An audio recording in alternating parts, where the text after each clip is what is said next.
Welcome back to the One Life Podcast. I'm Behka White, and this is episode 137. Happy Mother's Day. So Mother's Day was last Sunday. Shout out to all the mothers out there knee-deep in the battles of life. Your work is important. You do make a difference, and you are doing better than you think you are. As I have reflected on motherhood this week, I am reminded, yes, of all the sweet and tender memories, but also of all the imperfect moments, some which make me cringe and want to cry, and others that make me laugh. Today, I'd like to remind us all that we are beautifully imperfect. When my son Ty was 12 years old, he had a ukulele. He loved to play that uke and sing his heart out, and he was good too. It was my absolute favorite thing to hear him wandering around the house, strumming and singing. What wasn't my favorite is that he always dropped it and left it when something else caught his interest. So it would be on the kitchen floor or the couch or by the front door or on a kitchen chair, usually in a place that I could sit on it or trip over it. There were a million requests to put your dang uke away and reminders that if someone steps on it, it's going to get broken. Well, late one night, in the dark, I went to lock the front door, and I stepped on and tripped over the dang uke. It didn't break, but for some reason, I did.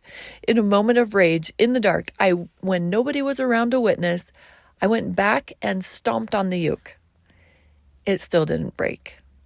And so, I stomped and stomped and stomped and stomped till the neck of the uke broke off from the body. There, I thought in triumph, lesson learned, and I went back to bed. The next morning, when the broken uke was discovered, I told Ty that I had tripped over the uke in the dark and it broke. Was there a, "Oh, Mom, I'm so sorry, are you okay?"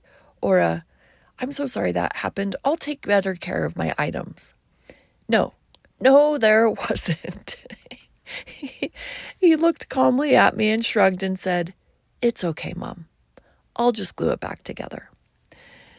True to his word, he did. And luckily for me, he kept on strumming and singing. This was a parenting fail that taught neither him nor me anything. Except if I'm being honest, stomping on a thing felt really good in the moment. My point is that my mess didn't ruin my kid. Sometimes we believe that we need to be perfect or we're going to mess up our children. That's just not true. We all already belong to the perfect family. We all have a perfect father and a perfect mother in our heavenly parents. Since we already have a perfect mother, we don't need another one, and neither do our children. This life is designed with imperfect people exactly so that we can experience heaven's perfect love. How does that happen with imperfect mothers?